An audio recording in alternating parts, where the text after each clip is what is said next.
사도행전 강의 7번째 시간입니다. 사도행전 2장 37절로 42절 말씀을 통해서 설교의 열매라는 제목으로 하나님 말씀 증거하겠습니다.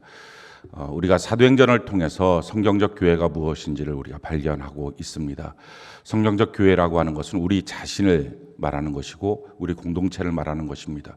우리 자신이 어떤 사람인지 또 우리가 어떤 공동체를 이루어 가야 될지 이것을 우리가 찾아보고 또 알아가고 그렇게 순종하여 사는 것을 우리가 살아야 합니다. 우리가 만약에 그와 같이 살지 않는다면 사실은 예수 그리스도와 무관한 존재입니다. 성경 그대로 성경 안에 살아 있을 때만이 예수님과 상관 있는 사람들입니다. 우리가 어떻게 하든지 우리의 몸을 쳐서 복종시키고 하나님의 말씀 가운데 살아가는 귀한 은혜가 있기를 바랍니다. 성령 하나님께서 오시면 어떤 일들이 생기냐 하면은 여러 가지의 현상들이 나타나지만 가장 공통적인 현상은 성령으로 말하게 하심이 나타난다 하는 것입니다. 그건 성경 전체에 증거하고 있는 내용입니다. 그러니까 성령 하나님이 오시면 성령으로 말하게 하십니다. 그러면 우리가 성령 하나님이 오시기 전에는 어떻게 말을 했습니까? 우리가 말했던 말은 다 마귀의 말이었습니다. 이 말을 들을 때 여러분들이 그렇지 않은데요, 마귀가 시켜서 한 말도 있지만 내가 내 생각 가운데 이건 전혀 편견도 없이 정의롭고 또 윤리적으로 도덕적으로 그렇게 합당하게 말을 했던 내용들도 있었는데요, 물론 마귀가 해서 잘못된 말을 한 적도 있지만 그렇지 않은 적도 있는데요, 아마 이렇게 여러분들이 생각을 할지도 모릅니다. 근데 그렇지 않습니다. 우리가 했던 모든 말이 성령이 오시기 전에 하는 모든 말은 다 마귀의 말입니다. 성경 것을 우리에게 이렇게 가르쳐 줍니다. 마태복음 16장 23절 우리 같이 한번 한 목소리 한번 읽어볼까요? 자, 시작. 예수께서 돌이키시며 베드로에게 이르시되 사탄아 내 뒤로 물러가라. 너는 나를 넘어지게 하는 자로다. 내가 하나님의 일을 생각하지 아니하고 도리어 사람의 일을 생각하는도다 하시고. 자, 사람의 일을 생각하는 거. 우리가 지금 무슨 말을 그동안 했었다고요? 사람의 일을 생각했습니다. 지금 이 사건이 뭡니까? 예수님 절대로 십자가에 못 박히시면 안 됩니다. 예수님 무슨 죄가 있다고? 예수님 같이 깨끗하시고 거룩한 분이, 그 능력 있는 분이, 꼭 이 땅에 필요한 분이 왜 십자가에 못 박혀 죽으십니까? 절대로 안 됩니다. 굉장히 윤리적이고 도덕적이고 정의로운 말입니다. 사람이 생각해도 상식적이고 합당한 말입니다. 근데 그 말을 뭐라고 말합니까? 사람의 생각의 말이었다. 맞습니다. 자기가 생각하는 말이었는데 그것을 한마디로 말하면 사탄의 말이었다는 것입니다. 여러분들이 교회 안에서나 집에서나 또는 어느 공간 안에서나 성령이 내게 충만하게 지배하기 전에 하는 모든 말은 사탄의 말입니다. 그래서 그 말 때문에 다 서로 상처 주고 상처받고 무너지는 것입니다. 그래서 예수 믿을 때 반드시 필요한 것은요, 말을 조심해야 됩니다. 말을 좀 안 해야 됩니다. 그러니까 성령이 오시기 전에는 말을 안 해야 됩니다. 침묵하고 있어야 됩니다. 성령이 오시고 난 다음부터 말을 하는 것입니다. 이것이 가장 중요합니다. 성령이 오시기 전에 아무리 내가 이치적으로 맞는 말을 해도 사탄의 말입니다. 그것이 오늘 성경이 가르쳐주고 있는 말입니다. 그런데 성령이 오시면 그 다음부터 성령이 하게 하시는 말을 합니다. 성경의 것을 이렇게 말하죠. 마태복음 10장 20절 우리 같이 한번 읽어볼까요? 자, 시작. 말하는 이는 너희가 아니라 너희 속에서 말씀하시는 이 곧 너희 아버지의 성령이시니라. 성령 하나님이 오시면 성령이 말하게 하십니다. 할렐루야. 그래서 성령이 말하게 하시는 것, 이것을 하나님의 말씀이라고 말합니다. 하나님의 말씀의 형식이 성경으로 기록되어 나타난 것도 있고요, 설교하는 이 형태로 나타나는 것도 있고요, 여러분들이 말씀의 은혜를 나누는 공동체 안에서도 나타납니다. 그게 하나님의 말씀이에요. 그러니까 성령의 말하게 하심을 따라 말하면 그게 하나님의 말씀입니다. 자, 그러면 왜 하나님의 말씀을 우리에게 하게 하실까? 왜 하나님의 말씀을 우리에게 듣게 하실까? 이유는 그 말씀을 들어서 우리로 구원받게 하기 위해서입니다. 성경이 우리에게 이렇게 말하죠. 디모데후서 3장 15절 우리 같이 한번 읽어볼까요? 자, 시작. 또 어려서부터 성경을 알았나니 성경은 능히 너로 하여금 그리스도 예수 안에 있는 믿음으로 말미암아 구원에 이르는 지혜가 있게 하느니라. 성경 하나님의 말씀을 우리에게 주신 이유, 왜 이 말씀을 하나님의 말씀을 우리에게 주셔서 보게 하고 듣게 하느냐? 이유는 구원에 이르게 하기 위해서였다라는 것입니다. 우리의 삶에서도 지금 마찬가지입니다. 여러분들이 어떤 삶 속에 있어도 하나님의 말씀을 들으면 거기서부터 구원, 소테리아, 건짐을 받게 될 줄로 믿습니다. 그래서 시편 107편 19절로 20절에 이렇게 말씀합니다. 같이 한번 읽어볼까요? 자, 시작.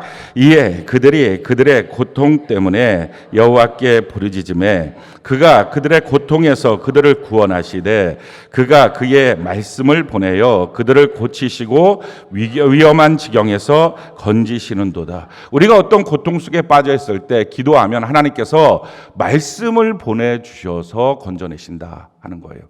왜 사탄의 말들을 중지시키고 더 이상 사탄의 말들을 하지 못하게 하시고, 그 사탄의 말이라는 것은 우리가 생각하는 나쁜 말, 거짓말, 안 좋은 말뿐만 아니라 정의롭고 옳고 너무 괜찮은 윤리적이고 도덕적인 너무 멋진 상식적인 그 말도 다 금지시키고, 왜? 그 말은 통칭해서 사탄의 말입니다. 그래서 그 말 때문에 가정은 깨지고 교회는 무너지고 우리의 삶의 터전은 안 좋은 일들이 생기는 것입니다. 근데 그 말을 중지시키고 성령 하나님이 오시면 성령의 말하게 하심을 통해서 말하게 하십니다. 하나님의 말씀이 선포되면, 그래서 그것이 설교로 또는 성경으로 말씀의 나눔으로 하나님의 말씀이 선포돼서 그 말씀을 듣고 믿게 되면, 그리고 그 말씀대로 순종하게 되면 어떤 형편에서도 건짐을 받게 되는 것입니다. 그게 하나님의 방식이에요. 그러니까 지금 여러분들이 하나님의 말씀을 듣기 위해서 이 자리에 왔습니다. 그래서 여러분들은 복이 있는 사람입니다. 요한계시록 1장 3절에 보면 말씀을 듣는 자, 보는 자, 지키는 자가 복이 있다. 왜? 그 말씀을 듣고 보고 지킴을 통해서 구원을 받게 될 줄로 믿습니다. 지금 여러분들이 어떤 처지, 어떤 형편 다 상관없습니다. 하나님의 말씀을 듣고 믿고 지키면 그대로 그 자리에서 건짐을 받게 되는 역사가 있게 될 줄로 믿습니다. 가능성이 지금 있는 거예요. 아, 내 인생에서 내가 어떤 형편이든지 건짐을 받겠구나. 내가 이 형편으로 완전히 망하지 않겠구나. 왜? 하나님의 말씀을 들을 수 있는 자리에 내가 나와 있다. 하나님, 내가 그 말씀을 듣겠습니다. 이게 중요하다는 거예요. 자, 그런데 하나님의 말씀을 들었을 때 듣고 믿고 순종해야 되는데, 그러기 위해서 반드시 필요한 게 있는데, 그것은 믿음으로 하나님의 말씀을 들어야 합니다. 그래서 히브리서 4장 2절에 이렇게 말씀하죠. 우리 같이 한번 읽어볼까요? 자, 시작. 그들과 같이 우리도 복음 전함을 받은 자이나 들은 바 그 말씀이 그들에게 유익하지 못한 것은 듣는 자가 믿음과 결부시키지 아니함이라. 자, 하나님의 말씀을 듣기 위해서 이 자리에 모였습니다. 여러분들이 하나님의 말씀을 듣고 믿고 행하면 그대로 어떤 형편이든지 구원을 받게 될 줄로 믿습니다. 아멘이십니까? 자, 그런데 조건이 있다는 거예요. 믿음으로 그 말씀을 받아야 된다 하는 거예요. 믿음으로 받지 않으면 전혀 하나님의 말씀을 들어도 읽어도 봐도 유익하지 않다 하는 것입니다.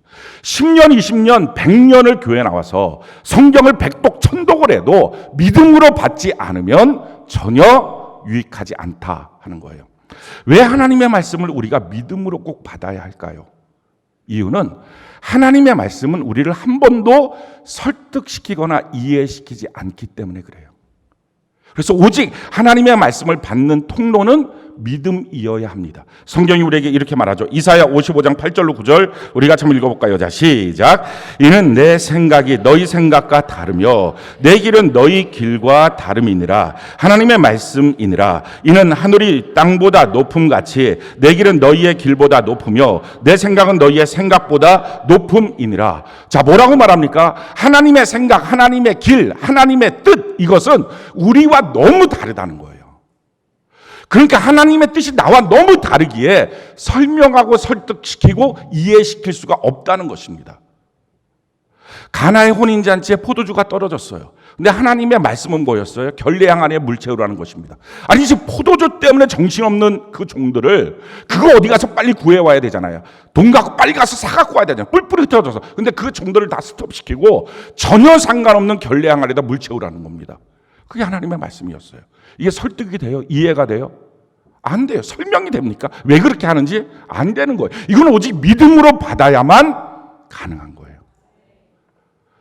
나만 장군이 문둥병에 걸렸어요. 고침받기를 원했습니다. 그래서 엘리사에게 왔어요. 근데 엘리사가 집 밖에도 안 나가고 게하시를 시켜서 말합니다. 너 가서 요단강에 7번 목욕해. 나만 장군이 이런 생각을 했어요. 지금 와서 나에게 머리에 손을 얹고 그렇게 안수하면서 하나님의 능력을 보여줄 줄 알았더니 왜 이런 식으로 하냐. 자기 생각하고 안 맞아요. 그러니 이게 설득이 됩니까? 설명이 됩니까? 이해가 됩니까? 안 되는 거예요. 사르밧과 아브 3년 반 가뭄에서 살리는 방법이 뭡니까? 마지막 남은 떡, 마지막 남은 기름, 그거 갖고 먹을 거 너희가 먹지 말고 갖고 와. 여러분 이게 지금 설명이 돼요? 설득이 돼요? 안 되는 거예요. 여리고성 어떻게 무너뜨립니까? 가서 7번, 하루에 한 바퀴씩 돌다가 7일째 되는 날 7번 돌아. 하나님의 말씀 전체를 한번 보십시오. 설명이 되고 설득이 되는지. 근데 오늘날 이것을 설명하고 설득하고 있으니 망해버린 거예요.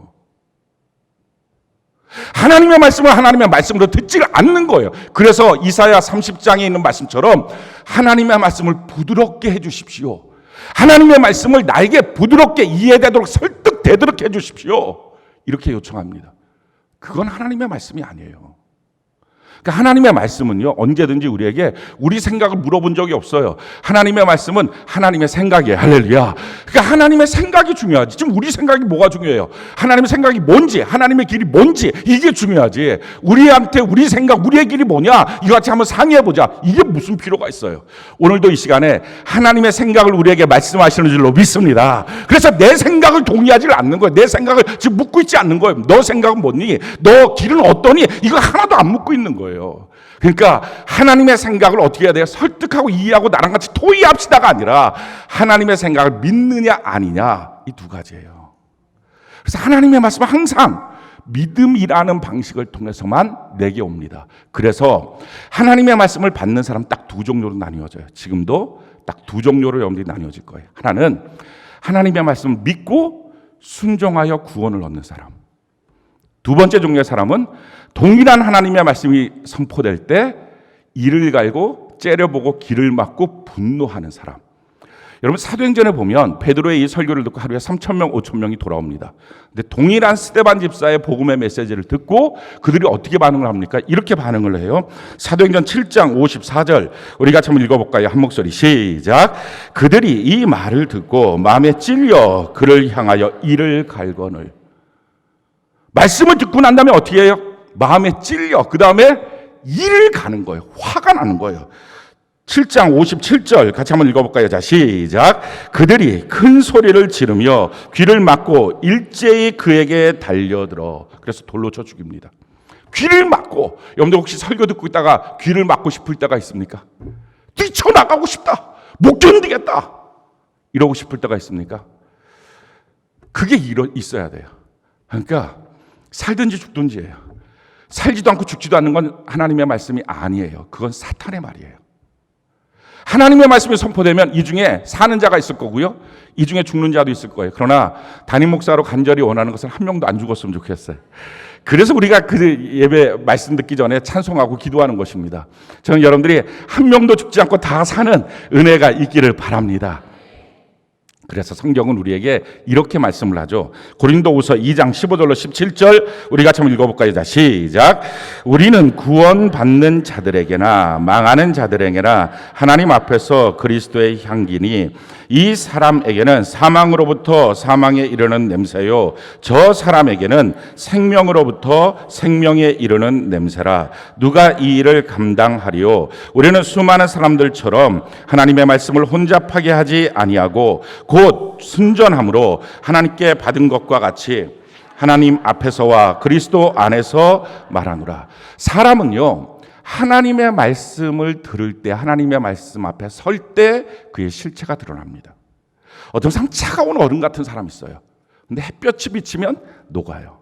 근데 어떤 사람 참 부드러운 진흙 같은 사람이 있어요. 근데 동일한 햇볕이 비치면 딱딱하게 굳어져요. 이 사람 참 좋은 사람인데, 근데 하나님의 말씀 앞에 섰을 때 딱딱하게 굳어지는 사람이 마귀의 자식이에요. 이 사람 참 냉정한데 어떻게 이렇게 이기적이야? 너무 차가워. 그런데 하나님의 말씀 앞에 섰을 때 울며 녹아지는 사람이 하나님의 사람이에요. 그러니까 사람은요, 사람끼리 만났을 때는 몰라요. 사람은요, 사업상에 만났을 때도 몰라요. 사람은 하나님의 말씀 앞에 섰을 때만 알아요. 그가 누구인지. 나무에 가지가 붙어 있으면 햇볕이 쨍쨍하게 되면 강압성물 합니다. 그래갖고 잎도 나고 열매도 맺습니다. 그런데 그 가지, 나무에서 가지가 뚝 떨어져 있으면 동일한 햇볕이 비치면 말라 비틀어져서 불쏘시개가 됩니다. 동일한 말씀이에요. 살든지 죽든지. 전 여러분들이 한 사람도 죽지 않고 살기를 바랍니다. 그래서 하나님의 말씀이 선포될 때 나의 반응이 내 영적 상태예요. 잠이 오는 사람은 영적으로 자는 거예요. 듣기 싫은 사람은 영적으로 죽은 거예요. 빨리 깨어 일어나야 돼요. 정신을 바짝 차려야 돼요. 영이 죽으면 육이 죽는 거는 순식간이에요. 가정이 죽는 것은 아주 순식간이에요. 전 여러분들이 다 살아나는 은혜가 있기를 바랍니다. 자, 그러면 하나님의 말씀을 받을 때의 모습이 어땠는지, 그들이 어떻게 변화됐는지, 그게 오늘 본문에 소개되고 있는 내용입니다. 오늘 본문에 보면 세 가지로 하나님의 말씀을 받을 때의 모습이 나타나고 있어요. 여러분들은 하나님의 말씀을 받을 때 어땠는지, 성령의 감동을 받을 때 어떤 모습이었는지를 한번 점검해 보시면 좋겠어요. 그래서 내가 정말 성령 받은 사람인지. 여러분, 성령은 속일 수가 없어요. 정말 자기가 받은 건 받은 거고요, 안 받은 건 안 받은 거예요. 교회 생활 아무리 오래 해도 안 받은 거는 생기가 없는 시체예요. 정말 받은 건 받은 거예요. 아니, 예전에 받은 것 말고 지금도 살아있느냐. 죽은 사람들은요 다 옛날에 살았던 사람입니다. 근데 죽은 거예요. 여러분, 죽었던 사람이 죽은 게 아니고요, 옛날에 다 살았던 사람이 죽은 거예요. 그러니 나 옛날에 성령 받았어, 이거 소용없고 오늘 이 시간에도 성령으로 생기가 도는 은혜가 있기를 바랍니다. 자, 어떤 역사들이 나타나는가? 제일 첫 번째, 오늘 본문 말씀 37절 우리 같이 한번 읽어볼까요? 37절 같이 한 목소리 시작. 그들이 이 말을 듣고 마음이 찔려 베드로와 다른 사도들에게 물어 이르되 형제들아 우리가 어찌할꼬 하거늘. 하나님의 말씀이 선포됐어요. 베드로를 통해서 성령의 말씀이 선포됐어요. 그 말씀이 선포됐을 때 그들의 제일 첫 번째 반응이 뭐예요? 마음에 찔려 어찌할꼬 하거늘, 이거였어요. 여러분, 이게 하나님의 말씀을 받는 모든 사람들에게 해당되는 조건입니다. 이 일이 만약에 없었다면 지금 여러분들은 아직 한 번도 하나님의 말씀을 받은 적이 없는 사람이에요. 저 설교 많이 들었는데요, 저 성경 많이 알고 있는데요, 다 소용없어요. 지금 이스라엘 백성들은요, 그 전에 이스라엘 백성이라고요, 창세기서부터 신명기까지를 다 외워야만 성인식을 했던 백성이라고요, 하루에 7번씩 하나님 앞에서 기도드렸던 유대인들이라고요. 근데 그들이 하나님 앞에서 하나님의 백성으로 살기 위해서, 거듭나기 위해서 필요한 조건, 하나님의 말씀을 들을 때, 성령의 말씀을 들을 때 마음이 찔려 어찌할꼬, 이런 현상이 나타났어요. 그러니까 성경을 얼마나 많이 지식적으로 알고 있고 교회생활, 종교생활 내가 얼마나 많이 하고 있었느냐는 아무 의미가 없는 거예요. 마음이 찔렸느냐 하는 거예요. 이 찔렸다는 단어는요, 칼로 내 심장을 관통시켰다는 거예요. 저는 오늘 이 시간에 성령의 말씀이 여러분들의 심장을 관통하기를 바랍니다. 그래서 성경이 우리에게 이렇게 말씀합니다. 히브리서 4장 12절로 13절 우리 같이 한번 읽어볼까요? 자, 시작. 하나님의 말씀은 살아있고 활력이 있어 좌우에 날선 어떤 검보다도 예리하여 혼과 영과 및 관절과 골수를 찔러 쪼개기까지 하며 또 마음의 생각과 뜻을 판단하나니 지으신 것이 하나도 그 앞에 나타나지 않음이 없고 우리의 결산을 받으실 이의 눈앞에 만물이 벌거벗은 것 같이 드러나니. 하나님의 말씀으로 우리가 찔려서 관절, 골수 다 찔려버린다는 것입니다. 관통시켰다는 것입니다. 그래서 하나님의 말씀이 검과 같다는 거예요.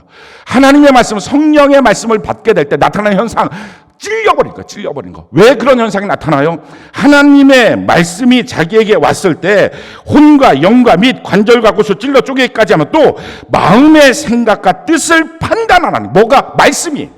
근데 왜 안 찔릴까? 내가 말씀을 판단하니까. 하나님의 말씀이 나를 판단해야 되는데 내가 말씀을 판단하는 거예요. 그러니 어느 순간부터인가 그 사람은 성령이 소멸되고 만 거예요. 영리 말씀에 나올 때, 그 말씀 내가 잘 아는 말씀이에요. 그 말씀, 나는 뭐 충분히 잘하고 있는 말씀이에요. 너무 당연한 말씀이에요. 다 소용없는 거예요. 정말 하나님의 말씀 앞에 내가 판단받고 있느냐? 왜 자기가 말씀을 판단해요? 이 말씀 좋은 말씀, 이 말씀 힘든 말씀, 이 말씀 이런 말씀, 저런 말씀, 아는 말씀, 모르는 말씀. 왜 자기가 판단해요? 하나님의 말씀 앞에 자기가 판단받아야지. 그래야 마음이 찔리지. 여러분, 하나님의 말씀 앞에 자기가 판단받았더니 마음이 찔렸어요. 왜 그렇습니까? 자기의 숨겨놨던 죄악이 벌거벗은 것처럼 드러난 거예요. 나 이 말하면 신앙생활 잘해. 그 허울이 다 드러난 거예요. 나 이 말하면 굉장히 많은 외식이 드러나고 만 거예요. 자기의 비도덕함이 드러난 거예요. 하나님의 말씀 앞에 다 노출되고 만 거예요. 그게 없으니 마음이 찔려 우리가 어찌할 거가 없는 거예요. 그게 만약 여러분들의 삶 속에 없었다면 아직 성령 받은 것이 아니에요.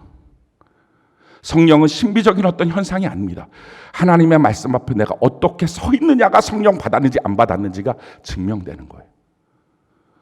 근데 사람들이 자꾸 착각해요. 성령은 어떤 신비적인 현상, 스칼라 이런 방언을 말하는 거 꾸며서도 합니다. 꾸며서도. 신뢰하지 않아요.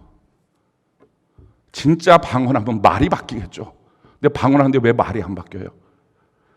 성령의 지배가 있다는데, 성령의 열매가 맺는다는데 왜 삶이 안 바뀌어요? 신뢰할 수 없는 거예요. 왜요? 하나님의 말씀 앞에 자기가 말씀을 판단하고 사니까. 말씀이 자기를 판단해야 되는데, 그래야 자기의 숨겨놓던 은밀한 것들이 다 드러나니까, 그래서 마음이 찔리는 거예요. 자, 이들이 들었던 그럼 하나님의 말씀이 뭐였어요? 쭉 그렇게 긴 설교는 아니었어요. 베드로의 설교가. 근데 그 중에 아주 강력한 메시지가 있었어요. 그게 바로 전절인 36절이에요. 자, 36절 뭐라고 말합니까? 우리 같이 한 목소리 한번 읽어볼까요? 사도행전 2장 36절 같이 한번 읽어봅시다. 자, 시작. 그런즉 이스라엘 온 집은 확실히 알지니 너희가 십자가에 못 박은 이 예수를 하나님이 주와 그리스도가 되게 하셨느니라. 말씀의 핵심이 뭡니까? 너희가 예수님을 십자가에 못 박았다. 지금 그 말이에요. 이들 중에 단 한 명도 예수님 십자가에 못 박았던 사람 없어요. 예수님 십자가에 누가 못 박았어요? 대제사장과 로마 병정이에요. 근데 여기에는 지금 로마 병정, 대제사장 없어요. 그냥 일반 회중들이 모여 있는 거예요. 근데 뭐라고 말합니까? 성령의 충만으로, 성령이 말하게 하심으로 하나님의 지금 생각이 뭐라고요? 너희가 못 박았다라는 거예요. 너희가 바로 예수를 십자가에 못 박았다. 전혀 생각해보지 않았던 생각이 들어와 버린 거예요. 여러분, 성령의 설교를 들었을 때 나타나는 현상, 내가 지금까지 생각도 안 해봤어요. 그런 거 전혀 고민도 안 해봤어요. 근데 그게 내게 팍 충격으로 다가오는 거예요. 근데 더 놀라운 충격이 뭡니까? 근데 너가 십자가에 못 박은 그 예수가 너의 주인이고 너의 구세주야, 그리스도야. 그 말이에요. 여러분, 이게 무슨 말인지 아십니까? 예를 들어서 이런 거예요. 제가 오늘 회사에 합격을 해야 돼요. 그래갖고 면접하러 가는 거예요. 면접하러 가는데 버스를 타고 쭉 가고 있는데 어느 늑수그레한 아저씨가 와서 발을 쭉 밟은 거예요. 근데 지금 딱 단장하고 지금 회사에 지금 가고 있는데 발을 딱 밟으니까 아저씨 왜 이래요? 그럼 이 아저씨가 죄송합니다 이렇게 말해주면 될 걸. 뭘 밟은 거, 사람들이 이렇게 많은데 미안해요. 이렇게 약간 능척스럽게 말한 거예요. 그러니까 발끈해갖고 막 해갖고 그냥 거의 잡아먹을 듯이 해놓은 거예요. 그리고 회사에 딱 도착해서 내가 어떻게 면접을 잘 볼까? 어떻게 하면 좋을까? 어떻게 하면 내가 합격할까? 하고 딱 들어왔더니 그 사람이 회장인 거예요, 지금. 자, 그러면 지금 이 사람은 내가 어떻게 면접을 잘 보지? 내가 어떻게 들어오는 질문에 대해서 잘 대답하지? 지금 이 고민이 고민이겠어요? 그거 하나도 고민 안 돼, 이제. 이제 그들에게 새로운 고민이 뭐예요? 저분이 회장이구나. 내가 십자가에 못 박은 예수가 주인이구나. 내가 십자가에 못 박은 예수가 나를 건져낼 수 있는 유일한 분이었구나. 이거 지금 어떡할까? 그러니 그들이 뭐라고 말해요? 내가 어찌할꼬. 그 말이에요. 내가 어찌할꼬. 여러분, 어떤 회사랑 같이 만나서 오더를 내리는데 그 회사가 오더 내리는 그 일을 해주는 그 사람 아니면 이제 자기는 망하고 끝나는 거예요. 근데 그래갖고 이제 또 마찬가지로 길거리를 가다가 길거리 조심해야 됩니다. 화장실 조심해야 됩니다. 누가 듣고 있는지 모르는 거예요. 자, 그렇게 하고 있을 때 또 늑수를 하는 아저씨를 만났는데 그 아저씨가 또 약간 무리한 거 불편하고 원래는 불편할 수 있는 게 아니었겠지만 마음이 바쁘니까 지금 그걸 담을 수가 없었어요. 불편해서 막 뭐라 그러고 딱 갔더니 그 사람 지금 그런 상황이 그런 상황. 그러니 지금 그 사람한테 뭔가 내가 브리핑을 해야 되겠다. 이게 무슨 고민거리겠어요? 사랑하는 성도 여러분, 여러분이 성령 받으면, 성령의 말씀을 듣게 되면 지금 여러분들이 고민하고 있는 모든 고민은 하나도 고민거리가 아니에요. 성령을, 그 말씀을 받지 못했기 때문에 지금 이 사업장을 어떡하지, 이 가정을 어떡하지, 이 자녀를 어떡하지, 이게 지금 고민거리예요. 그러니 그 고민으로 머리가 꽉 차 있으니 평생 성령 못 받고 예수 안에 없는 거예요. 어떻게 살려고 하십니까? 그렇게 살다 지옥 가는 거예요, 그 사람. 우리 정신 똑바로 차려야 돼요. 정말 마음이 찔려서 내가 어찌할꼬 이랬던 적이 있냐는 거예요. 예배에 나올 때 갖고 있던 문제가 있어요. 산 같은 문제가 있었어요. 너무 정신없는 문제가 있었어요. 이걸 어떻게 처리해야 될지 감당도 안 되는 문제가 있었어요. 근데 예배 시간에 설교를 듣는 가운데 그게 문제가 아닌 거예요. 나의 근원적인 문제 앞에 내가 직면한 거예요. 내가 예수를 죽였다. 내가 그동안 살면서 수없이 무시했던 게 예수였구나. 수없이 거절했던 게 예수였구나. 근데 그 예수가 나의 주인이고 유일한 나의 생명줄이구나. 근데 나는 그 예수를 무시했으니 이제 내가 어떻게 살까? 이게 느껴져야 성령의 설교를 들은 거예요. 여러분, 성령 하나님 만나보신 적 있어요? 한 번도 없으면 그 사람은 아직 아닌 거예요. 집사, 장로, 목사 다 소용없는 거예요. 정말 성령 만나본 적이 있는지, 내가 싸매고 온 그 문제가 지금 문제가 아니구나, 내가 얼마나 브리핑을 잘하는지, 내가 얼마나 그 사람 앞에 무엇인가 잘하고 있는지, 내 모습이 어떤지 모습을 보여주고, 이게 다 소용없구나. 내 자녀가 지금 이런 문제, 내 사업장이 이런 문제, 이런 돈의 문제, 이런 건강의 문제, 이게 다 소용없는 거구나. 나의 근원적인 문제는 내가 예수를 못 박은 거구나. 그동안 내가 거절한 게 예수였구나. 여러분, 예배 드리러 오십시오. 주님이 나보고 말씀하신 거예요. 만나자. 싫어요. 바빠요. 시간 없어요. 여러분, 시간 없는 사람이 어디 있어요? 24시간 안 받았어요? 다 받았잖아요. 근데 그 말은 무슨 말이에요? 너에게 줄 시간이 없어라는 거예요. 그게 누구였어요? 대상이 예수. 예수, 너에게 줄 난 시간이 없어. 아까워. 난 딴 거 해야 돼. 그랬던 내가 그 예수가 나의 주인이고 유일한 나의 구세주구나. 이것 앞에 충격을 받는 거예요. 심장이 터져버리는 거예요. 내가 어찌할꼬. 지금 내가 기도를 얼마나 잘할까 못할까, 이거 다 소용없는 거구나. 지금 내가 이제부터 하나님의 말씀 뭐라고 하는지 쫑긋하고 들어볼까, 이거 다 소용없는 거구나. 이미 그분하고 나와의 관계는 다 틀려먹은 거구나. 이게 느껴져야 돼요. 이게 어찌할꼬 이 절망이에요. 그래서 하나님의 말씀을 들을 때 나타나는 현상이 이런 현상이 나타나요. 예레미야 23장 9절, 우리 같이 한번 읽어볼까요? 예레미야 23장 9절, 같이 한 목소리 시작. 선지자들에게 대한 말씀이라. 내 마음이 상하며 내 모든 뼈가 떨리며 내가 취한 사람 같으며 포도주에 잡힌 사람 같으니 이는 여호와와 그 거룩한 말씀 때문이라. 사랑하는 성도 여러분, 하나님의 말씀을 들으면 위로해주고 부드럽게 감싸주고 내 마음을 촉촉히 적셔주고 그런 거 하나도 없어요. 진짜 성령의 말씀을 들어보셨습니까? 그런 거 하나도 없다고요. 다 사람한테 듣기 좋은 말들은요, 하나님의 말씀이 아니에요. 하나님의 말씀을 들을 때 이들이 어땠다고요? 뼈가 떨려버리고 취한 사람같이 비틀거리고 나의 전 존재가 흔들려버린 거예요. 지금까지 내가 살아가야 될 길, 방법, 이게 다 흔들려버린 거예요. 내가 무시하고 내가 못 받고 내가 함부로 여기고 내가 별것 아닌 것처럼 취급해버린 분이 나의 유일한 주인, 나의 구세주다. 내가 어떻게 살까 이제? 내가 어찌할꼬? 그 고민이에요. 완전히 새로운 고민이 생기는 것. 이게 성령의 말씀을 듣는 거예요. 한번 물어봅시다. 여러분들 이렇게 말씀을 들어본 적이 있었습니까? 한 번도 없었다면 아직 예수 믿는 사람 아닙니다. 하나님이 아직 아닌 거예요. 여러분들하고 무관한 거예요. 저는 오늘 이 밤이 예수 안에 들어오는 밤이 되기를 바랍니다. 성령이 우리를 완전히 뒤바꿨으면 좋겠어요. 성령이 오늘 우리의 막혀있는 귀를 열어줬으면 좋겠어요. 성령 하나님께서 막혀있는 눈을 열어줬으면 좋겠어요. 종교적인 행습들이 아니라고요. 진짜 예수 믿느냐, 이거예요. 저는 그래서 쓸데없이 우는 사람 제일 싫어합니다. 교회 안에서. 울지 말라는 거예요. 우는 건 언제부터 울어야 돼요? 그 전에 문제 싸매고 와서 우는 건 다 소용없어요. 아직 하나님 못 만난 거예요. 하나님의 말씀을 들었을 때 마음이 찔려서 어찌할꼬 하면서 막 뒹굴어 버리는 거. 그게 진짜 눈물이라고요. 자기 슬픔에 울지 말라고요. 값싼 눈물 하지 말고요. 진짜 나의 전 존재가 지금 어떤 문제 앞에 있는지. 그분이 나의 유일한 가능성인데 나는 그 가능성인 예수님 앞에 이미 무례한 사람이 되었고 주님과 나와의 관계는 틀려버린 존재구나. 이걸 실감해야 돼요. 그걸 느끼는 순간부터가 우리에게 살 길이 열려요. 사랑하는 성도 여러분, 저도 여러분도 우리가 오늘 예배드리는 이유는 딱 한 가지입니다. 예수님과 나와의 관계, 하나님과 나와의 관계는 틀려먹은 것이다.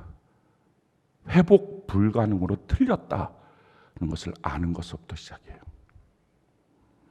여러분들 중에 아마 많은 분들이 난 하나님의 자녀예요. 하나님의 백성이에요.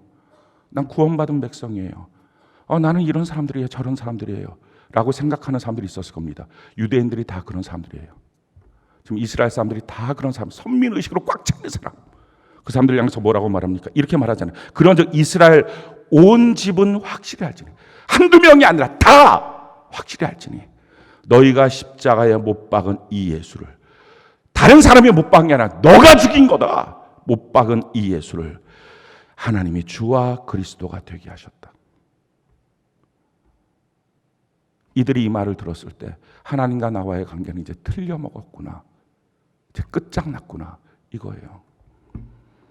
그래서 예배 때 모이면 하나님의 말씀을 듣는 순간에 하나님과 나와의 관계는 끝장났구나. 그래서 거기서부터 이제 시작을 해야 돼요.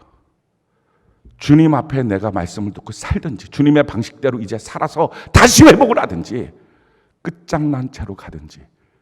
근데 그걸 안 듣고 기도도 안 하고 나가서 히덕거리고 사람들하고 웃습니까? 저는 제일 가슴 터지는 게 남자 성도들 중에 몇몇 분들 기도 안 해. 히덕거리고 웃어. 왜 나왔냐고, 예배를. 성령의 음성을 들어본 적이 있냐는 거예요, 지금. 우리 정말 정신 똑바로 차려야 돼요. 영이 어떤 상태로 죽어 있는지. 예배 가운데 나온 이유는 하나님이 나를 너무 사랑해서 나왔다. 우리 맨날 그런 소리만 들어요. 근데 그게 아니라 실질로는 하나님과 너와의 관계는 끝장나 버렸다. 그래서 하나님의 마지막 단판인 거예요. 너 이제 어떻게 할래? 그게 예배예요. 너 어떻게 할래라고 하는 그 말씀을 하시기 위해서 하나님은 예수 그리스도의 피를 쭉 뿌려서 그 생명을 지불하고 나와 보라는 거였어요. 너 이제 어떻게 할래? 그 말이에요. 예배는 그래서요, 히덕거리고 웃을 수 없어요. 정말 심각한 거예요. 우리가 정말 정신 바짝 차려야 되는 거예요. 이랬을 때 지금 여러분들이 저는 그 동일한 실감을 느꼈으면 좋겠어요. 이 이스라엘 백성들처럼. 내가 하나님과 나와의 관계는 여기서 멈추면 끝장난 거구나. 구원도 뭐고 다 끝장났다. 나는 완전히 이제 살 길이 없는 자구나. 여러분, 예수를 십자가에 못 박았다고 한다면 뭘로 살겠어요?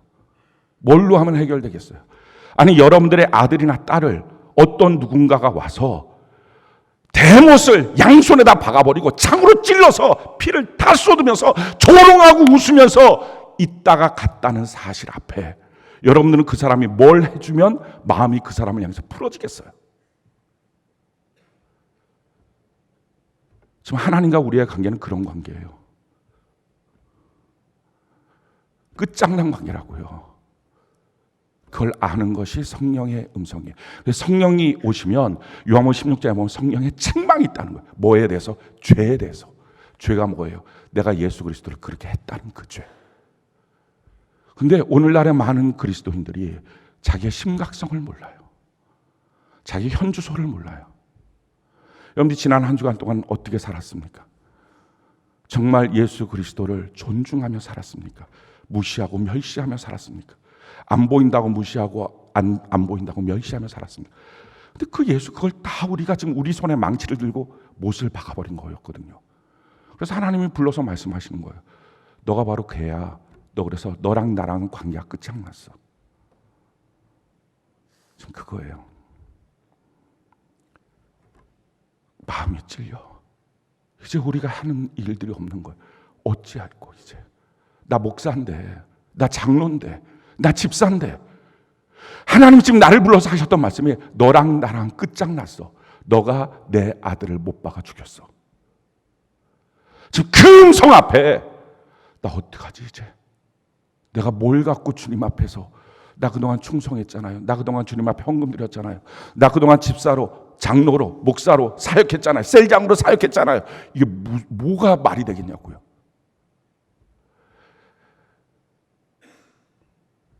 이게 첫 번째예요.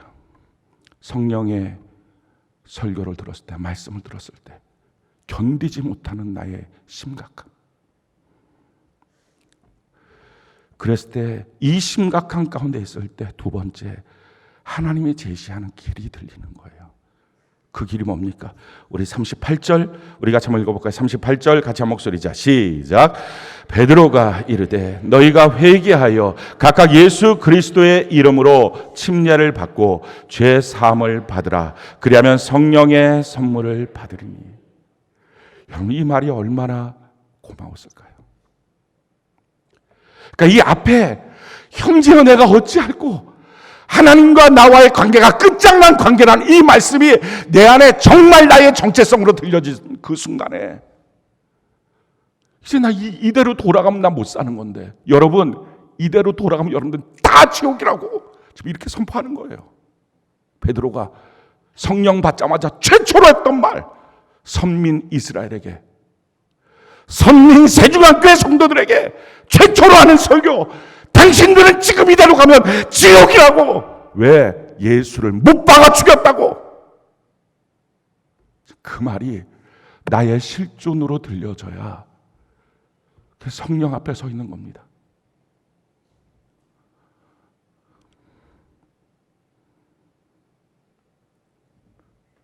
그때 베드로가 말하는 거예요. 회개하여 침례 받으십시오. 그러면 죄 사함받고, 그 죄를 사함받고, 하나님의 아들을 못 박아 죽였던 그 죄가 다 사함받고 성령의 선물, 예수의 생명을 우리에게 주실 것입니다. 그 말이 선포된 거예요. 여러분, 이 말을 들었을 때 막 가슴이 뛰지 않겠어요? 우리가 얼마나 많이 성령을 무시하고 지옥 갈 인생으로 살았는지, 회개하라고 하는 말을 따분할 그런 설교의 주제 정도로 착각하고 살아요. 그게 성도라고.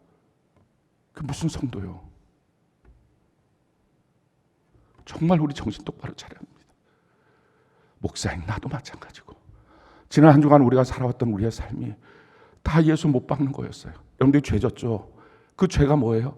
하나님의 아들을 못 박아 내가 다시 피 흘리게 한 거예요. 예수님 왜 십자가에 못 박아 죽으셨어요? 나의 죄, 여러분의 죄, 우리의 죄 때문에. 우리 손엔 그 망치가 있는 거예요 지금.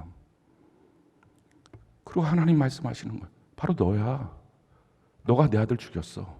근데 내가 너 사랑할 것 같니? 내가 너 봐줄 것 같니? 그런데 너는 알량하게도 와서 자기 문제 해결해 달라고? 기도응답해 달라고? 성령의 능력을 달라고? 너 지금 이게 가당키라는 말이니? 지금 그 말씀인 거예요. 여러분, 우리가 교회 나와서 맨날 그 짓 하잖아요. 일주일 내내 하나님의 아들을 십자가에 못 박아놓고 그 망치 그대로 들고 나서, 그 죄악을 그대로 들고 나서 하나님 앞에 나 복 주세요. 내 문제 해결해 주세요. 근데 하나님이 하시는 말씀이에요. 너랑 나랑 관계 끝장나서 난 너 사랑하지 않아. 분노해서 너를 죽이고 싶어. 근데 이런 우리를 향해서 하나님이 예수의 피를 길에 뿌려놓고 우리를 부르면서 하시는 말씀인 거예요. 너가 회개하고 침례받으면 그 모든 죄가 사함받고 성령의 선물을 받을 것이다. 이게, 이 은혜가 얼마나 큽니까? 우리에게 이 예배 가운데 그런 은혜를 주신다는 것이, 이야, 여러분, 그러면 그렇게 되고 나면 그분과 나와의 관계가 다 씻김받고 그분의 생명이 내 안에 들어오고 나면, 사업상에 가서 내가 뭐라고 오리엔테이션을 해주든, 사업상에 가서 내가 뭐라고 브리핑을 해주든, 내가 그 사람한테 뭐 어떻게 면접할 때 잘 보이든, 이게 지금 무슨 상관이 있겠어요? 다 오케이. 나는 너랑 함께 할 거야 라고 하는 관계가 이루어진다면, 그러니 하나님 말씀하시는 거예요. 너는 이 땅에 있는 것들 놓고 기도할 필요도 없어. 하나님이 너의 아버지가 되어주시면. 아버지가 다 알지 않니? 근데 문제는 뭐예요? 아버지가 지금 아니잖아요. 아니잖아요. 얼마나 많은 성경력 잘못된 지식이 수없이 예수를 십자가에 못 박고 와서도 아버지 너무 뻔뻔하게 이스라엘 백성들이 지금 그 짓 하고 있는 거예요. 우리는 하나님의 백성이라고 선민의식 갖고. 아니잖아요. 지금 가면 지옥이잖아요. 그 실체를 성령의 설교로 그들을 완전히 드러내니 자기 마음이 찔려서 견딜 수가 없는 거예요. 그러니 그 설교를 들었을 때 반응은 둘 중에 하나예요. 맞습니다. 제가 바로 그 죄인입니다. 또 한 반응은 뭐예요? 왜 나한테 그래? 내가 무슨 죄라고? 저렇게 말하는 사람 난 싫어. 왜 저렇게 함부로 말해? 난 하나님의 고귀한 백성이야. 그러니 이를 가며 귀를 막고 돌로 쳐 죽여버리는 거예요. 스데반 집사를. 여러분은 어떤 사람입니까? 지금 여러분들의 생각은 어떻습니까? 하나님의 지금 이 해결책 회개하고 침례받으라. 여러분 이게 너무 고마운 거예요. 너무 감사한 거예요. 저는 오늘 이 말씀을 준비하면서 이게 막 가슴을 막 치는 거예요. 회개하고 침례받으라. 주여 너무 고마운 거예요. 오늘 그런 이 밤이 되기를 바랍니다. 회개가 뭐예요? 성경이 우리에게 이렇게 말합니다. 욥기서 42장 6절 우리 같이 한번 읽어볼까요? 자, 시작. 그러므로 저는 제 주장을 거두어 드리고 티끌과 잿더미 위에 앉아서 회개합니다. 회개가 뭐예요? 내 주장을 거두어 드리는 거예요. 회개가 뭐예요? 나는 글러먹었어요. 이렇게 말하는 게 회개예요. 맞어요, 하나님. 내가 바로 예수 죽인 자입니다. 맞아요, 주님. 나는 지금 이 상태로는 하나님과 원수된 관계입니다. 이렇게 말하는 거예요. 자기의 주장을 거두어 드리는 거예요. 그리고 침례를 받는 것입니다. 여러분 가운데 혹시 침례 받지 않으신 분들 반드시 침례 받으셔야 합니다. 왜냐하면 침례는 구원의 조건이에요. 필수 조건이에요. 침례 안 받고 구원받을 사람은 단 한 명도 없어요. 마가복음 16장 16절에 믿고 침례를 받은 사람은 구원을 받을 것이라고 성경 분명히 말하고 있어요. 성경 말씀 어디 한자 우리한테 과용해서 주신 말씀 없어요. 반드시 받으셔야 합니다. 그럼 이 침례가 어떤 거예요? 침례라고 하는 것은요, 나의 장례식이에요. 그래서 성경이 우리에게 이렇게 말합니다. 로마서 6장 3절 우리 같이 한번 읽어볼까요? 한 목소리 시작. 무릇 그리스도 예수와 합하여 침례를 받은 우리는 그의 죽으심과 합하여 침례를 받은 줄을 알지 못하느냐. 내가 죽었습니다. 이게 한마디로 말하면 이런 거예요. 하나님, 이제 나는 내 힘으로, 내 계획으로, 나의 주장으로, 나의 생각으로는 못 해먹겠어요. 항복하는 거예요. 항복. 다 죽었어요, 하나님. 여러분 진실로 하나님 앞에 항복하신 적이 있습니까? 회개는요, 하나님께로 나의 얼굴과 몸을 다 돌리는 거예요. 그렇게 안 하고 얼굴은 세상을 보고 몸도 세상을 보면서 손 하나만 뒤로 내밀고 하나님 내 손 잡고 도와주세요. 이거 회개 아니에요. 다 돌아서는 거예요. 하나님, 난 이제 진짜 못 해먹겠어요. 안 되겠어요, 하나님. 나 뭘 할 수 있어요, 내가. 나 하나님 앞에 이제 항복합니다. 그래서 이렇게 고백하는 거죠. 갈라디아서 2장 20절 우리가 한번 읽어볼까요? 한 목소리 시작. 내가 그리스도와 함께 십자가에 못 박혔나니 그런즉 이제는 내가 사는 것이 아니요 오직 내 안에 그리스도께서 사시는 것이라. 이제 내가 육체 가운데 사는 것은 나를 사랑하사 나를 위하여 자기 자신을 버리신 하나님의 아들을 믿는 믿음 안에서 사는 것이라. 하나님, 나는 죽은 존재예요. 이런 내가 살 수가 없어요, 하나님. 나도 나의 생명을 이제 내려놓습니다. 근데 그렇게 하잖아요. 그럼 그때부터 죄 사함이 오는 거예요. 내가 죽어야만 해결되는 죄 사함. 그리고 그때부터 성령의 선물, 그게 예수의 생명이에요. 그 예수의 생명이 내게 들어와요. 그래서 그 생명으로 우리는 살아갈 수 있는 거예요. 그게 하나님의 역사예요. 오늘 이 밤에 우리가 지금 필요한 것이 뭐예요? 마음이 찔려. 내가 어찌할꼬. 내가 지금까지 나는 나 하나님 앞에 잘 서 있고 믿음 좋은 사람이라고 생각했고 나는 지금 죽어도 천국 간다고. 우리가 너무 많이 그런 말 너무 많이 들었어요. 하도 힘들어하니까 격려하려고 주었던 설교를 자기를 향한 진실로 착각하고 산 거예요. 성령의 설교의 진실은 너랑 하나님의 관계는 이미 끝장났어. 이게 진실이에요. 그 앞에 서야 돼요. 그리고 회개하고 침례받아라. 너 자신에 대해서 항복해야 된다 이제 하나님 앞에. 그러면 죄사함을 받고 예수의 생명을 주겠다. 그럼 이 생명을 받은 사람들은 이제 어떻게 살까요? 삶이 바뀌어지죠. 충격을 받은 그들이 바뀌어졌어요. 그래서 하루에 3,000명씩 회개를 합니다. 너무 놀라운 사실은요, 3,120명이 된 거예요. 첫날에 교인이. 그죠? 근데 너무 신기한 것은 이 사람들이 다 예루살렘 사람들이 아니었어요. 그러니까 지금 이 방언의 소리를 듣고 여기에 모여있는 사람들의 대다수는 15개 나라에서 왔던 디아스포라 유대인들입니다. 예루살렘에 자기 집이 있던 사람들이 아니에요. 근데 그들이 지금 3,000명이 거기서 침례를 받았어요. 그리고 교회 생활을 해요. 신앙 생활을 해요. 어떻게 했을까요? 집도 없는데 목사는 어떻게 했을까? 그러니 처음부터 그들의 신앙 생활은요, 자기의 가정을 내어놓는 거였어요. 예루살렘에 살던 사람들이. 마가의 다락방처럼 큰 다락방이 있었던 사람 100명이 살 수 있었겠죠. 근데 그런 사람 누가 있겠어요? 그러니까 만약에 100명이라고 해도 30명은 집을 내놔야 돼요. 살 수 있도록. 50명이 살 수 있는 집이라면, 좀 큰 집이라면 60명이 내놔야 돼요. 근데 그런 집도 힘들죠. 여러분들 지금 몇 명 정도 살 수 있어요?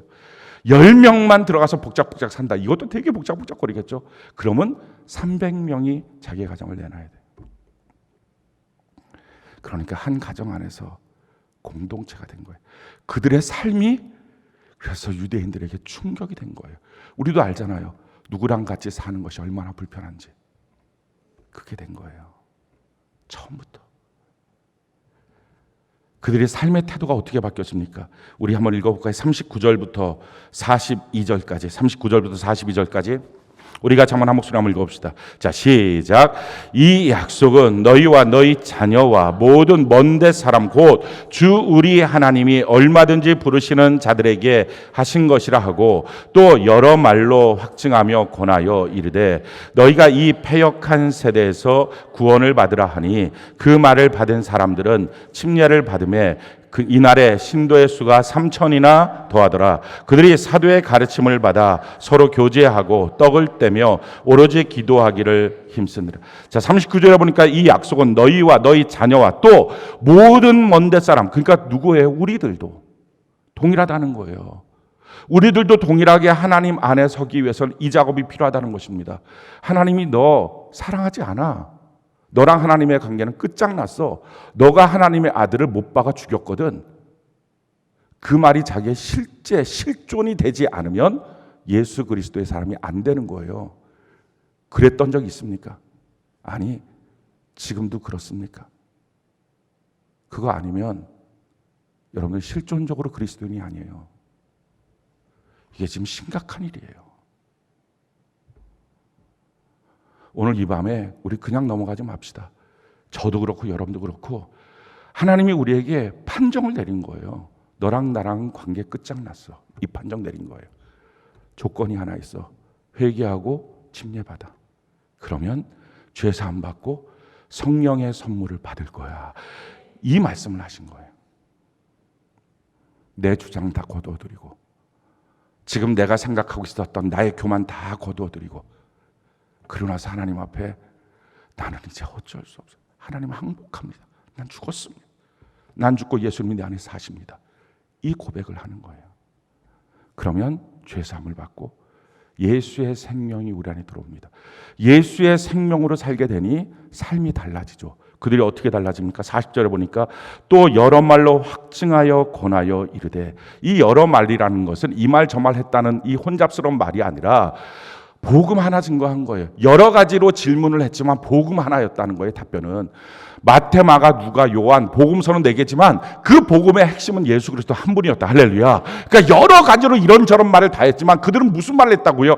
예수님 한 분을 말씀했다. 예수님 한 분을 선포했다. 지금 그 말이에요. 예수 한 분을 선포하는 것. 사랑하는 성도 여러분, 우리 안에, 교회 안에서 우리가 예수 믿고 변화받았다면 예수 이야기만 넘치길 바랍니다. 여러분, 성가대가 모이면 무슨 얘기해야 돼요? 예수 얘기를 해야지. 예수 얘기를. 성가대가 모여서 성가대 얘기를 합니까? 물론 성가대 얘기 잠깐 하겠지. 그렇지만 성가대가 모여서 예수 얘기 안 하고 성가대 얘기 하니까 성가대는 예수 믿는 사람이 아닌 거예요. 그렇게 되면 거기서 한 걸음 더 나가서 사람들끼리 서로 만나서 시시껍절한 세상 얘기하고 뭐 자기 자녀 얘기하고 이런 얘기하고 저런 얘기하고 모여갖고 다연계 얘기하고 이 짓 하는 얘기 무슨 교회예요? 찬양단 악기단이 모여서 뭘 해야 돼요? 예수 얘기해야지. 언제까지 찬양단 악기단 얘기만 하고 있겠냐? 물론 얘기 잠깐 하겠죠. 그렇지만 나머지 다 예수 얘기해야죠. 무슨 얘기하고 사냐는 거예요. 부부끼리 모이면 무슨 얘기하냐고요. 예수 믿고 구원받은 백성들이 맨날 돈 얘기하고 그게 무슨 예수 믿고 구원받은 거냐고요. 사랑하는 성도 여러분, 무슨 수많은 질문이 있어도 이들은요 그냥 예수 얘기만 한 거예요. 우리도 예수 얘기만 하기를 바랍니다. 그 교회 안에서 학연, 지연, 뭐 이런 정치색 저런 정치색 뭐 이런 것들로 모이는 것 다 조심스러운 거예요. 직업별로 이렇게 모이고 저렇게 모이고 다 조심스러운 거예요. 그러니까 교회 안에서 쓸데없는 얘기하지 말라고요. 뭐 이거 해라 저거 해라 뭐 도움 주겠다 이거 다 소용없어. 다 망하게 하는 거예요. 예수 얘기 말고는. 여러분들 교회 안에서 누군가에게 들었던 그 말 중에 여러분들을 살렸던 말이 뭐가 있습니까? 지금까지 오랜 장기 안을 놓고 봤을 때 다 망하게 하는 거예요. 여러 말로 말하지만 오직 예수 말을 하는 은혜가 있기를 바랍니다. 그래서 뭐라고 말합니까? 이 패역한 세대에서 구원을 받아라. 이 말 한마디입니다. 무슨 얘기가 많아도 한 가지야. 너 예수 안에서 구원받아라. 예수 안에서 건진받아라. 너 그거밖에 없다. 여러분 교회 안에서 무슨 말 합니까? 자기 자녀 때문에 데리고 나서 선생한테 막 얘기하고 자기 때문에 왔고 막 얘기하고 쓸데없는 얘기 좀 하지 말라고요. 물론 우리 교회 얘기는 아니에요. 찔렸으면 회개하면 돼요. 그러나 우리 교회에서 나온다고 얘기하는 건 아닙니다. 대부분의 교회들이 지금 하고 있는 것들이 교회 안에서 그 짓 해요. 사업상에 모여가지고 차 마시면서 그런 얘기하고 요즘에 사업 어떠냐? 요즘 애 키우는 거 어떠냐? 그게 복음, 그게 무슨 교회예요? 사랑하는 성도 여러분, 예수 얘기하면서 이 패역한 세대에서 여러분 이 세대는 다 뒤틀려 보니 다 끝장난 세계예요. 여기서부터 예수로 구원받으라 이 말만 선포하는 우리가 되기를 예수님 이름으로 축복합니다. 그들이 모여서 3,000명이 하루에 회개하고 돌아왔습니다. 침례를 받았습니다. 그래서 그들이 42절에 보니까 사도의 가르침을 받아 서로 교제하고 떡을 떼며 오로지 기도하기를 힘씁니다. 이런 공동체가 만들어졌어요. 여러분 이 공동체의 특징이 뭡니까? 보통 사람들 다 싫어하는 겁니다. 제일 첫 번째 가르침 받는 거. 여러분 가르침 받는 거 좋아합니까? 겉면 받고 가르침 받고 이렇게 하십시오 저렇게 하십시오. 그거 틀렸습니다. 그렇게 하면 안 됩니다. 좋아해요? 좋아하시는 분 손 한번 들어보라 그럴까요? 뒤에 나가다가 이름표 써서 좀 내보라 그럴까요? 대부분 싫어합니다. 그런데 예수 안에 바뀌어진 사람들 그걸 좋아하더라는 거예요. 바뀌어진 거예요. 그러니 여러분들 가르침을 받기를 싫어하면 예수 안에 있지 않은 것입니다. 최소한 지금 현재는. 우리 정말 정신 똑바로 차려야 돼요. 예수 안에 있던 공동체의 특징 서로 교제하고 사람은요 근본적으로 혼자 있는 걸 좋아해요. 다른 사람이랑 같이 있는 걸 부대껴 합니다. 잠깐 있어도요 계속 있는 거 싫어합니다. 그런데 예수 안에 있던 그들이 교제하기 시작했어요. 코이노니아가 이루어졌어요. 여러분들은 어떻습니까? 혼자 있으면 회복이 됩니까? 같이 있으면 회복이 됩니까? 다른 말로 물어볼까요? 혼자 있으면 회복이 되는 사람 예수 밖에 있는 사람, 같이 있을 때 회복이 되는 사람 예수 안에 있는 사람. 어떤 사람이에요? 그러니까 이건 뭐 기질의 문제가 아니에요. 그들이 또 어떻게 바뀌어집니까? 떡을 떼며. 이 떡을 뗀다는 것은요 46절에 보니까 음식을 먹고와 구별되어 있습니다. 이건 공적 예배를 말합니다. 사람들 예배 드리는 거 다 싫어합니다. 예배 드리는 것보다 노는 걸 훨씬 좋아합니다. 기쁘고요. 지금도 마찬가지 아닙니까? 예배보다는 TV 보고 영화 보고 놀러 다니는 거 이거 훨씬 더 좋아하잖아요. 그래갖고 지금도 이 예배를 빠지고 놀러 가신 분들이 있습니다. 예, 저는 그 놀러 가신 분들을 향해서 뭐라고 말하고 싶지도 않고 원망하고 싶지도 않습니다. 대신에 그게 우리의 본성이라고 말하고 싶어요. 그게 훨씬 좋으니까 그걸 하겠죠. 생각을 해보십시오. 놀러 가는 것보다 예배 드리는 게 자기 안에 100배나 좋은 사람 놀러 가겠습니까? 울며 겨자 먹기로 가지 않는 한 안 갑니다. 소처럼 질질 끌려가지 않는 한 안 갑니다. 물어보십시오. 놀러 갔다 오신 분들한테 소처럼 끌려갔는지 팔랑팔랑 날아갔는지 뭐가 됐든지 뭐가 예수 안에 있는 사람인지 밖에 있는 사람 분별이 확 되고 마는 거예요. 예배 드리는 거. 이런 공동체가 된 거예요. 그 다음에 또 뭐가 됐다고요? 그들이 모여서 오로지 기도하기에 힘쓰는 공동체가 됐어요. 사랑하는 성도 여러분, 기도하는 거 좋아하십니까? 대부분 싫어해요. 왜 싫어하는지 아냐면요, 기도 다 필요하다고 알고 있어요. 기도 다 중요하다고 알고 있어요. 그런데 문제는 10분마다 시계 보잖아요. 이거밖에 안 갔나? 한참 얘기했는데 더 이상 할 말도 없는데. 여러분, 누구랑 만나서 얘기하면, 심지어 만나고 술 먹고 있으면 밤새도록 술 먹으면서 했던 얘기 또 하고 막 이렇게 쓰러지면서 또 하고 지겹 또 하고. 근데 그걸 밤새도록 얘기해요. 근데 왜 기도는 한 번 얘기하고 못해요? 그 다음에 자꾸 똑같은 얘기만 반복하는 것 같아서 못하겠다고. 해보라고요. 정말 하나님과 얘기하는 게 좋으면 또 할 거냐, 또 할 거 아니에요. 나 주님 사랑해요. 한 번 했으니까 오늘 된 거예요. 그만 들어요, 하나님. 이렇게 할 사람이 어딨냐고요. 또 얘기하고, 또 감사하다고, 또 감사하다고 그러고. 근데 이렇게 사람들의 본성 기도하기를 다시 하는데 기도를 하는 공동체가 만들어졌어요. 가르침을 받는 공동체, 교제하는 공동체, 예배드리는 공동체, 기도하는 공동체가 만들어졌다고요. 성령 안에서. 오늘날에 이런 공동체의 생명을 잃어버렸기에 교회가 없는 거예요. 교회는 다니고 있는 게 아니고요. 내가 교회가 되고 우리가 교회가 되려는데 내가 교회가 아니잖아요. 이런 공동체가 아니잖아요. 우리가 아니잖아요. 이런 공동체가 아니잖아요. 그러고서 하나님 앞에 복 달라고 뭐 달라고 이거 아니잖아요. 아직도 여러분들이 나는 하나님의 사랑받는 자녀라고 생각이 되십니까? 심각한 거예요. 그거 아니라고 성령이 그렇게 외치잖아요. 또 아니라고, 넌 내 아들 죽였다고. 징그럽지 않겠습니까? 누군가 내 아들을, 내 딸을 괴롭히고 죽인 자가 찾아와서 저 사랑하시죠? 저는 사랑받고 살아요. 저는 당신의 사랑 때문에 살고 있어요. 그럼 소름이 쫙 끼치지 않겠어요? 그게 지금 우리라고요. 우리의 모든 예배 시간이라고요. 이 실제 앞에 서야 돼요. 그리고 하나님의 방식 그대로만 회개하고 내가 항복하고. 방법은 뭐예요? 지금 회개하고 침례받고 이 얘기는 싹싹 좀 빌어라. 하나님 앞에. 너 언제 그렇게 한번 싹싹 빈 적 있냐? 너의 전 존재로. 힘들어서 하나님 도와달라고 운 적은 있어도, 자녀 때문에, 돈 때문에, 건강 때문에 힘들어서 하나님께 운 적은 있어도 하나님 앞에 내가 예수를 죽였다고 싹싹 빈 적 있냐? 그렇게도 안 빌었는데 하나님이 어떻게 용서해 줍니까? 지금 그 말이에요. 회개하고 침례받으라. 이제 나는 사는 게 그런 모양입니다 하고 주님 앞에 좀 싹싹 빌어라. 그럼 하나님이 얼마나 고마우신 분이에요. 그럼 너의 죄 다 용서해 줄 거야. 내 생명을 너한테 줄 거야. 이런 놀라운 역사가 있는 것이 설교였어요. 성령의 설교였어요. 여러분, 성령의 설교는 나를 감미롭게 하는 게 아닙니다. 뭐 살 길을 뭐 가르쳐주는 게 아닌 거예요. 나의 전 존재에 대한 부분을 딱 가르쳐주고 어떻게 살아야 될지를 가르쳐주는 거예요. 우리 저도 여러분도 다 마찬가지입니다. 설교자인 저는 됐고 여러분은 안 돼서 이렇게 목청껏 외친 게 아닙니다.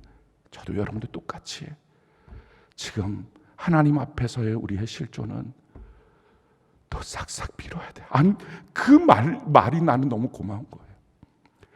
여러분들 자녀를 향해서 그렇게 했던 누군가가 싹싹 빌면 여러분들은 용서가 됩니까? 안 될 거 아니에요. 하나님은 해주겠다고 말씀하신 거예요. 오늘 우리 그런 밤 됩시다. 그리고 예수 안에 이제 바뀌어져서 가르침을 받는, 예배를 드리는, 교제하는, 기도하는, 이렇게 하는 것이 행복한 우리 공동체가 되는 은혜가 있기를 바랍니다. 정말 우리 모두가 무슨 말만 해도 다른 얘기 안 하고 교회 안에서 정말 제발 쓸데없는 말 하지 말고 쓸데없는 거 서로 간에 권면도 하지 말고 이 사업 해봐 저 사업 해봐 이 짓거리들 하지 말고 예수로 충만하고 너 예수로 구원받아야 되겠다. 이 말로 충만해지는 저와 여러분들 되는 은혜가 넘치기를 예수님 이름으로 축원합니다.